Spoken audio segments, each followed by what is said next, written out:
Hello guys, welcome back to Jerry talks. இன்றைக்கி வந்து பார்த்தீங்கன்னா மார்வலில் இருக்க டாப் 5 வெப் சீரிஸை பற்றி தான் பார்க்க போகிறோம். ஸோ ஓவராக பேசாமல் வீடியோக்குள்ளே போகலாம். நான் உங்கள் ஜெடி ஃப்ரம் ஜெரி டாக்ஸ்.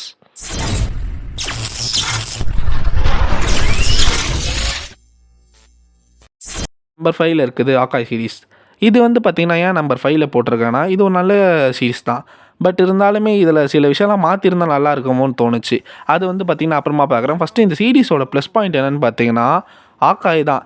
ஏன்னா இது வரைக்கும் அவர் அவெஞ்சர்ஸ்லேருந்து எண்டிங் கேம் வரைக்குமே அவர் பண்ணுற ஃபைட்ஸ் எல்லாமே சூப்பராக இருக்கும். ஆகாய் சூப்பராக, அவருக்கு பவர் இல்லைனா கூட செம்மையாக ஃபைட் பண்ணுறாருலாம் யோசிச்சிருப்போம்.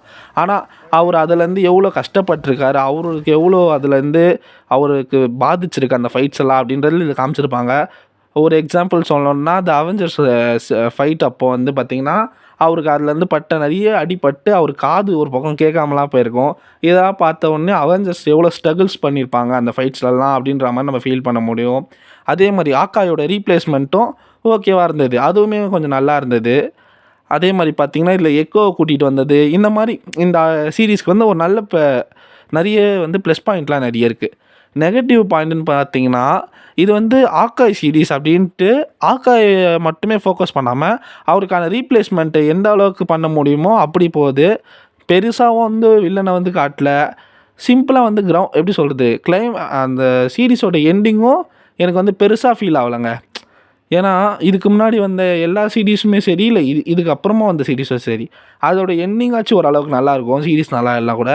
பட் இதில் வந்து பார்த்திங்கன்னா எண்டிங் வந்து எனக்கு பெருசாக பிடிக்கவே இல்லை. ஒரு நார்மலாக பார்க்குற மாதிரி தான் இருந்தது. நான் ஆகாய் சீரீஸ் வந்து பெருசாக எக்ஸ்பெக்ட் பண்ணேன். எண்டிங் கேம் அடுத்து திருப்பி ஆகாயை பார்க்க போகிறோம், பழைய அவெஞ்சரோட ஒரு சீரீஸ் வருது அப்படின்ட்டு நான் ஒரு ஆசைப்பட்டேங்க.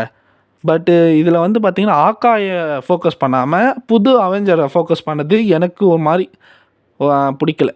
அதனாலே நான் இது நம்பர் 5ல் வச்சுருக்கேன்.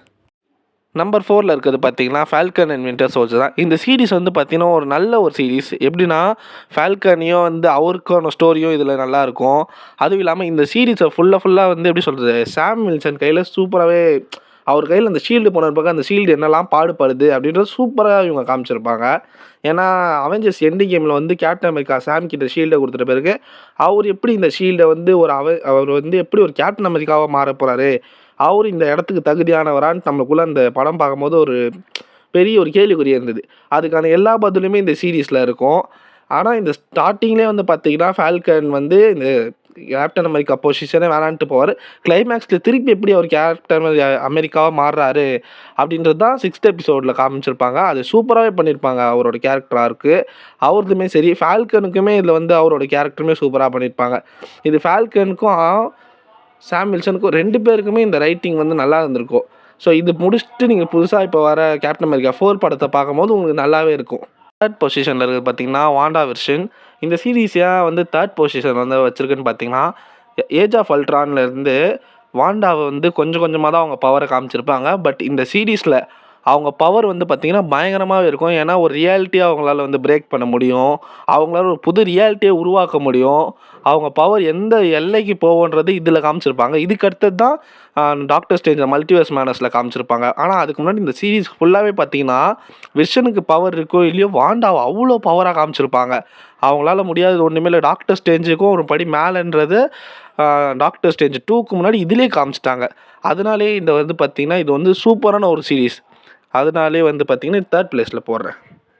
அண்ட் நம்பர் 2ல் இருக்கிறது வந்து பார்த்திங்கன்னா மூன் நைட். இது ஏன் நம்பர் 2ல் வச்சுருக்கேன்னு பார்த்தீங்கன்னா, இது ஒரு அமேசிங்கான சீரீஸ்.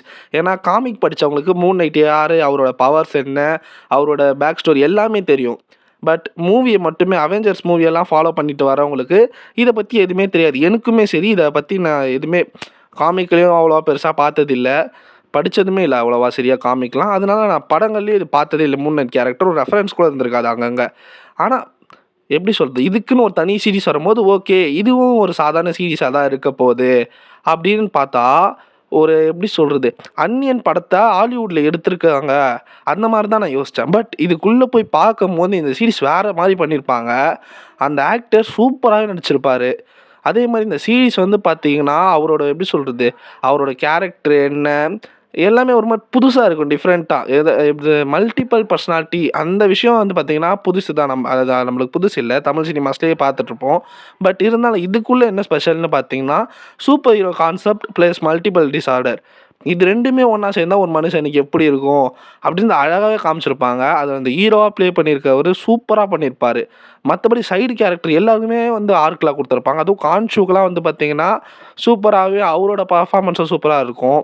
எல்லாமே இது வந்து பார்த்தீங்கன்னா, டாப் நாட்ச்சா இருக்கும். அதனால தான் நம்பர் 2ல போட்டிருக்கேன். நம்பர் 1ல இருக்கிறது வந்து பார்த்தீங்கன்னா, லோக்கி சீரிஸ் தான். ஏன் லோக்கி சீரிஸ் நம்பர் 1ல போட்டிருக்கேன்னு பார்த்தீங்கன்னா, இதுவரைக்கும் நான் மார்வெல் படம் பார்த்தேன்னு வச்சுக்கோங்களேன், இல்ல மார்வெல் வெப் சீரிஸ் பார்த்தா, யாராவது என்கிட்ட வந்து நல்ல ஒரு கேரக்டர் ஆர்க் மார்வெல்ல இருக்கிறது சொல்லுன்னு பார்த்தீங்கன்னா, கண் மூடிட்டு அயர்ன் மேன்னு சொல்றேன். ஏன்னா, அப்படிப்பட்ட அயர்ன் மேனோட கேரக்டர் ஆர்க் சூப்பராவே இருக்கும். ஆனா, இந்த லோக்கி சீரிஸ் பார்த்துட்ட பிறகு, நல்ல ஒரு கேரக்டர் ஆர்க் என்கிட்ட வந்து சொல்லுப்பா அப்படின்னு கேட்டா, அயர்ன் மேன சொல்லாம, லோக்கிய சொல்லாம நான் அப்படி ஒரு கன்ஃப்யூஷன போற அளவுக்கு வச்சுட்டாங்க. ஏன்னா, லோக்கி அவ்வளோ பயங்கரமா அயர்ன் மேனுக்கு ஈக்குவலா கேரக்டர் ஆர்க் போட்டு செதுக்கியிருப்பாங்க டக்கு டக்கு டக்குன்னு. ஏன்னா வந்து பார்த்தீங்கன்னா, அவர வந்து எப்படி சொல்றது, ஒரு சாடிஸ்ட்டா காமிச்சிருப்பாங்க. இந்த உலகத்த கைப்பற்றணும் நெகட்டிவ் ஷேட்ல காமிச்சிருப்பாங்க. அவருக்குள்ள கொஞ்சம் கொஞ்சமா அங்கங்க நல்லவன் இருக்கா மாரி தான் படத்துல காமிச்சிருப்பாங்க. பட் இந்த சீரிஸ்ல வந்து பார்த்தீங்கன்னா, ஸ்டார்ட்டிங்ல அவர் கொஞ்சம் கொஞ்சமா கெட்டவனா அங்கங்க காமிச்சுட்டு, போக போக போக அவர எவ்வளோ நல்லவனா மாத்த முடியுமோ மாத்தி, சீசன் 2 ஓட எண்டிங்ல அவர சூப்பராவே ஒரு பயங்கரமான கேரக்டரா மாத்திட்டு இருப்பாங்க. அவர் அந்த மல்டிவர்ஸ தாங்கி அங்க அங்க அந்த சேர்ல உட்காரும்போது, அவரோட அந்த கேரக்டர சூப்பரா ப பண்ணியிருப்பாங்க. அவர் ஆசைப்பட்ட மாரி அவருக்கு ஒரு த்ரோனும் கெடைச்சிரும். பட் அவரு எப்பவுமே தனிமையில இருக்கா மாரி இருக்கும். அந்த மல்டிவர்ஸ் த்ரோன்ல போய் உட்காரும்போது. ஆனா, அவர் ஆசைப்பட்டா மாரி அந்த இந்த உலகத்துக்கு ஒரு ராஜாவாகணும்னு ஆசைப்படுவாரு அவெஞ்சர்ஸ் படத்துல. பட் இப்போ லோக்கி சீரிஸ்ல வந்து பார்த்தீங்கன்னா, மல்டிவர்ஸுக்கே அவர் தான் கிங்கா இருப்பாரு. அவர் மட்டும் இல்லன்னா, அந்த மல்டிவர்ஸே என்ன ஆகும்னு சொல்லவே முடியாது. அப்படிப்பட்ட இடத்துல அவர் இருப்பாரு. இவர வந்து பேஸ் பண்ணி தான் இப்போ டூம்ஸ்டே வேற போறதுனால, இந்த கேரக்டருக்கு ஒரு பெரிய எப்படி சொல்றது, இந்த லோக்கி சீசன் இல்லன்னா, இந்த கேரக்டர் அவ்வளவா பெருசா இந்த டூம்ஸ்டேக்குள்ள வந்திருக்குமான்னு தெரியல. இந்த லோக்கி சீரிஸ் இருந்ததுனால தான் இந்த கேரக்டர் இவ்வளோ பெருசா வந்திருக்கு.